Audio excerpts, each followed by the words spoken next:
Dear students, स्वागत है आप सभी का आपके अपने इस ब्यूटीफुल चैनल में। आज अपन पढ़ेंगे लॉज ऑफ मोशन का लेक्चर नंबर अगला। ओके डियर स्टूडेंट्स, अब मेरी बात ध्यान से सुनिए। अपन कुछ फोर्सेज के बारे में बात कर रहे थे, कॉमन फोर्सेज इन मैकेनिक्स। उससे अगला फोर्स अपन को देखना है, फोर्स नंबर 4, टेंशन फोर्स। इसको बेटा हिंदी में कहते हैं तनाव बल। इसको हिंदी में कहते हैं तनाव बल। देखिए, जब भी किसी रस्सी को इस प्रकार से खींचा जाता है, when an string is stressed, then an internal reactive force is produced in the string. This internal reactive force is called tension force. जब किसी रस्सी को खींचते हैं तो उस रस्सी पर लगाए गए एक्सटर्नल फोर्स के अपोजिट डायरेक्शन में एक आंतरिक प्रतिक्रियात्मक बल, इंटरनल रिएक्टिव फोर्स प्रोड्यूस हो जाता है। उसी फोर्स को बेटा उस रस्सी में तनाव यानी टेंशन कहा जाता है। तो डेफिनेशन नोट करते हैं। when a string is stressed, then an internal reactive force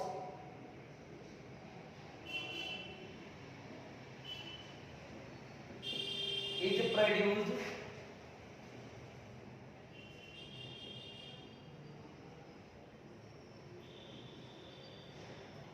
when a string is stressed, then an internal reactive force is produced in the string.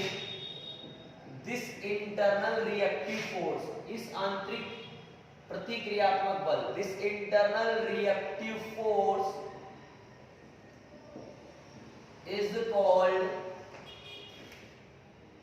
Tension force. ठीक है, ये होता है टेंशन फोर्स। अब tension force से related कुछ बातें हमारे दिमाग में यहाँ पे होनी चाहिए, जिसके बारे में मैं चर्चा करूंगा। अभी देखिए, देखो क्या होता है। यहाँ पे मैं कुछ कहना चाह रहा हूं कि इंपॉर्टेंट पॉइंट्स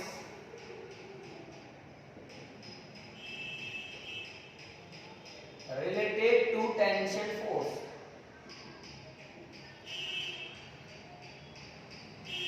इसमें आप लोग पहला पॉइंट देखेंगे, ए पॉइंट का क्या कहेंगे, ध्यान से देखना। इफ रॉप या स्ट्रिंग, रस्सी बोल दो या स्ट्रिंग बोल दो,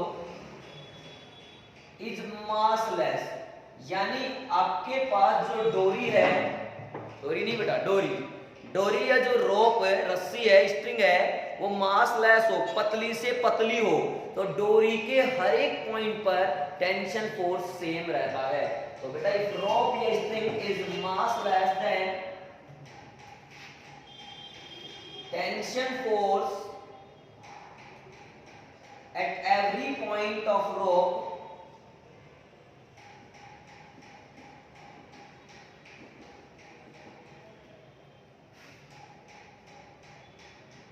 remains constant। जैसे अपन ने कहा बेटा कि ये कोई m1 मास का एक पप्पू है, ब्लॉक है, और इसको हमने m2 मास के दूसरे ब्लॉक से बांध रखा है, और इस रोप पर हमने 3 पॉइंट मर्जी से ले लिए, P पॉइंट, Q पॉइंट, और एक बेटा हमने ले लिया R पॉइंट। ठीक है, अब आप खुद कह रहे हो कि इसका मास ही नहीं है, यानी डोरी का मास कितना मान रखा है, 0। तो अगर ये मासलेस है तो according to this point tension at point P बराबर होना चाहिए टेंशन एट पॉइंट Q बराबर होना चाहिए टेंशन एट पॉइंट R। यही तो मतलब होगा, PP = TQ = TR। Second point देखते हैं।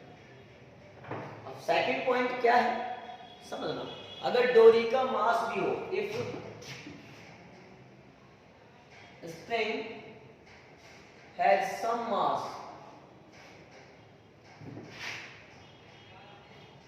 then tension force will be different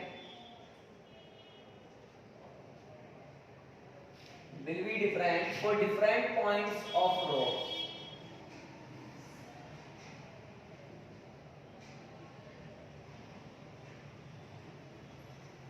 ठीक है, यही तो मतलब हुआ। ठीक बेटा, अब मेरी बात सुनना। जैसे अपन ने वो एग्जांपल लिया ये M1 मास का एक पप्पू है, एक M2 मास का पप्पू है।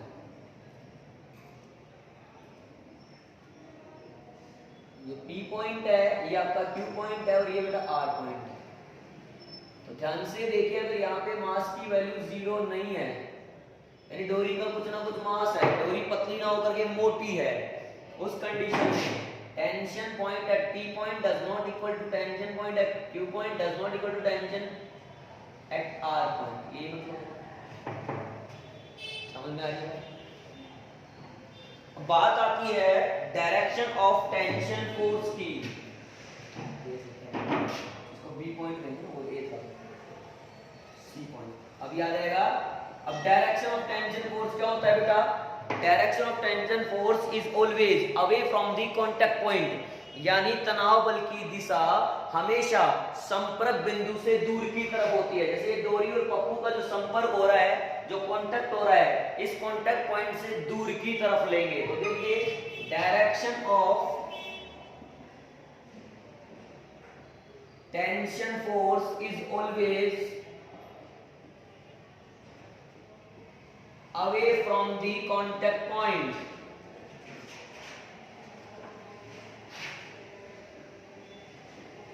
जैसे बना के बताएं,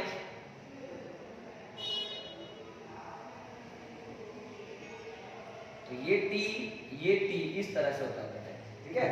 कांटेक्ट पॉइंट से दूर, कांटेक्ट पॉइंट से दूर, क्योंकि डोरी मास लेस, पतली से पतली है, तो डोरी के हर बिंदु पर, हर पॉइंट पर टेंशन सेम रहेगा। अगर बेटा डोरी बिना फ्रिक्शन वाली हो तो भी फायदा ही है अपने पास। देखो, if string is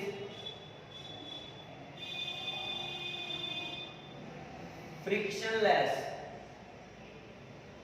then tension remains constant।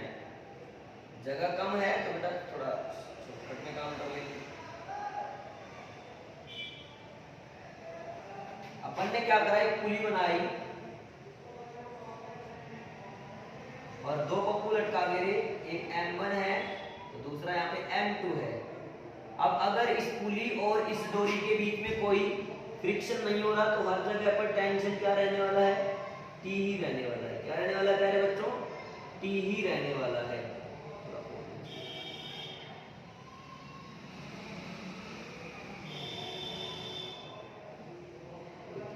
Clear हुआ?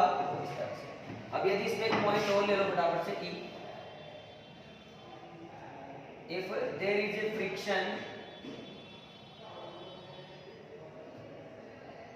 between, बोलना बेटा, रॉक एंड पुली, जो घिरनी है, जो पुली है, अगर उसके बीच में और डोरी के बीच में कहीं पर फ्रिक्शन है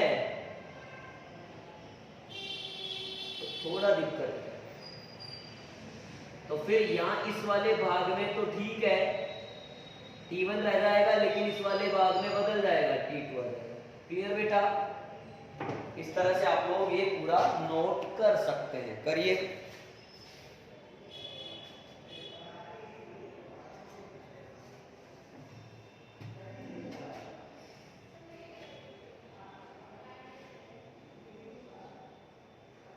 हो गया बेटा? हटा दें, आगे बढ़े, पॉज करके नोट कर लो बेटा, या फिर स्क्रीनशॉट मार लो।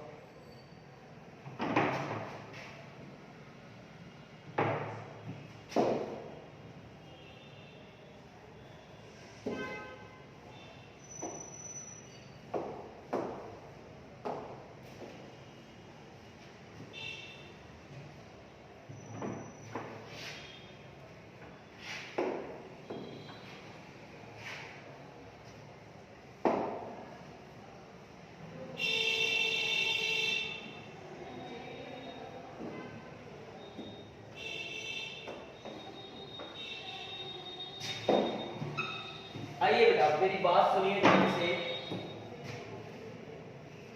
अपन ने क्या कहा था? अब नेक्स्ट टॉपिक जो लेंगे बेटा, वो है यहाँ पर अपने पास फ्रेम ऑफ रेफरेंस। आप हेडिंग डालिए, फ्रेम ऑफ रेफरेंस, यानी निर्देश तंत्र। हिंदी में लिख दूंगा मैं यहाँ पे, फ्रेम ऑफ रेफरेंस, इसको हिंदी में कहते हैं निर्देश तंत्र।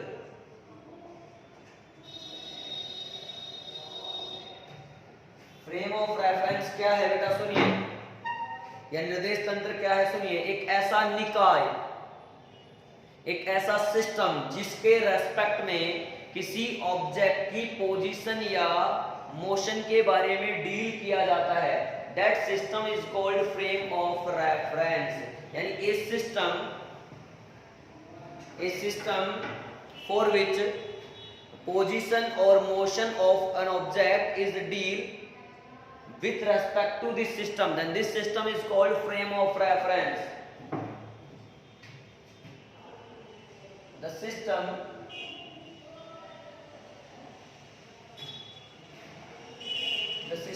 in which position or motion of an object is studied with respect to this system, then this system is called frame of reference। यानी कहने का मतलब ऐसा निकाय, ऐसा तंत्र जिसके सापेक्ष किसी ऑब्जेक्ट की पोजीशन या मोशन के बारे में डील किया जाता है, वो कहलाता है फ्रेम ऑफ रेफरेंस। क्लियर बेटा? अच्छा, अब यहाँ पर फ्रेम ऑफ रेफरेंस जो होते हैं वो दो प्रकार के होते हैं। तो यहाँ पे एक लाइन नोट कर सकते हैं अपन लोग, it is of two types. It is of two types, यह दो प्रकार का होता है बेटा। एक होता है इनर्शियल फ्रेम ऑफ रेफरेंस, जिसको हिंदी में कहते हैं जड़त्वीय निर्देश तंत्र, और एक होता है non inertial frame of reference, जिसको हिंदी में कहते हैं अजड़त्वीय निर्देश तंत्र। तो दो हो गए, जड़त्वीय और अजड़त्वीय। तो देखिए सुनिए, यहाँ पर पहला मैं नोट कर रहा हूं, inertial frame of reference,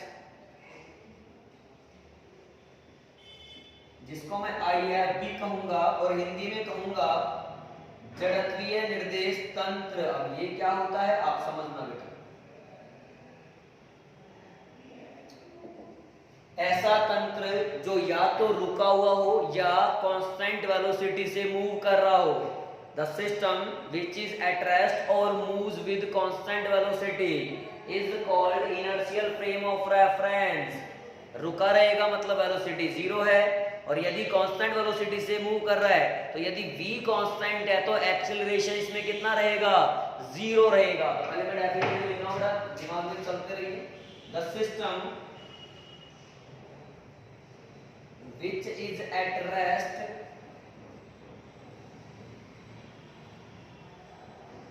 or move with the constant velocity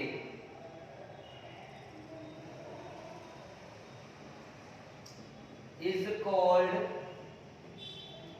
inertial frame of reference।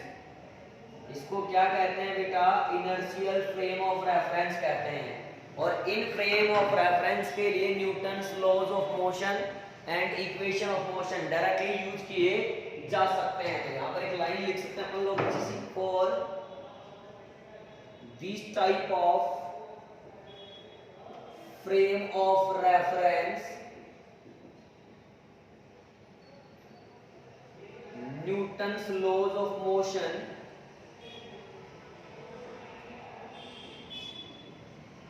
and equation of motion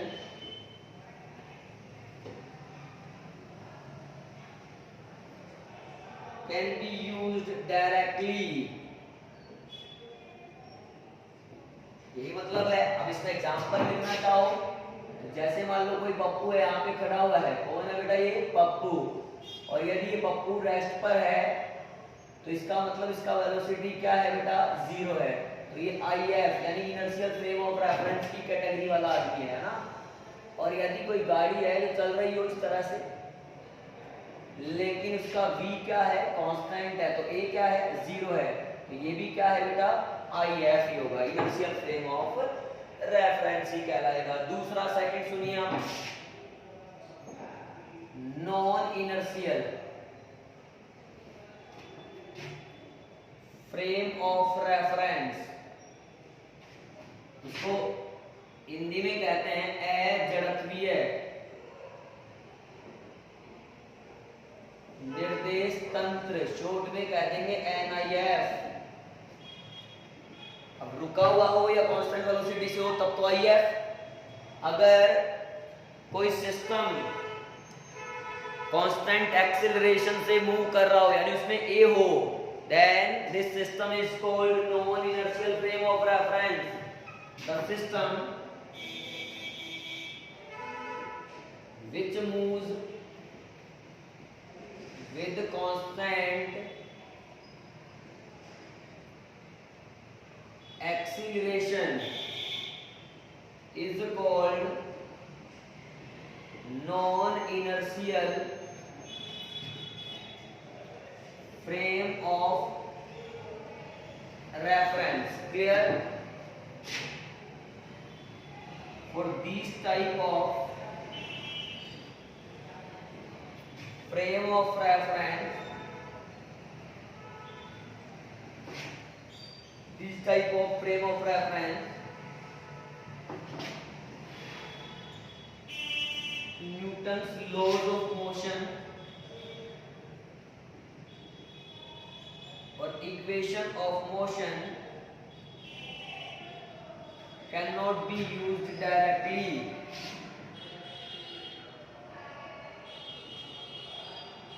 Cannot be used directly. Here, a virtual force is assumed opposite to the acceleration of system, which is called pseudo force. इस force को क्या कहते हो बेटा आप लोग, pseudo, छदम।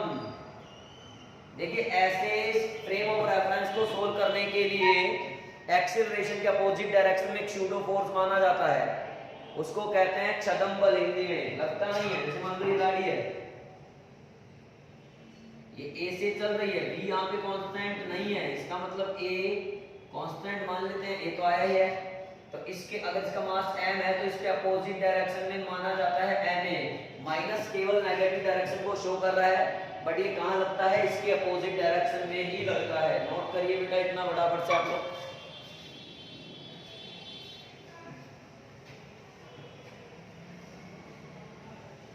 हो गया? ओके डियर स्टूडेंट्स, आज के इस वीडियो लेक्चर में इतना ही काफी है। आई होप पूरी चीजें क्लियरली समझ में आ गई होंगी। कहीं कोई मन में शंका है, कोई डाउट है, आप डायरेक्ट कांटेक्ट कर सकते हैं, आपके सवालों का जवाब मैं जरूर दूंगा। और बेटा आप लोग स्क्रीनशॉट लेकर के या पोज करके कैसे भी करके इन नोट्स को प्रॉपर कॉपी में जरूर बनाएं ना, ठीक है, और उनको प्रॉपर पढ़ें ताकि आपको ज्यादा से ज्यादा बेनिफिट यहाँ पे हो सके। क्लियर बेटा? लगातार पढ़ते रहिए, मुस्कुराते रहिए। वीडियो पसंद आई तो लाइक ठोकिए, शेयर कीजिए, और यदि चैनल को सब्सक्राइब नहीं किया है तो प्लीज कर लीजिए। ऑल दी वेरी बेस्ट बच्चों, टाटा बाय बाय।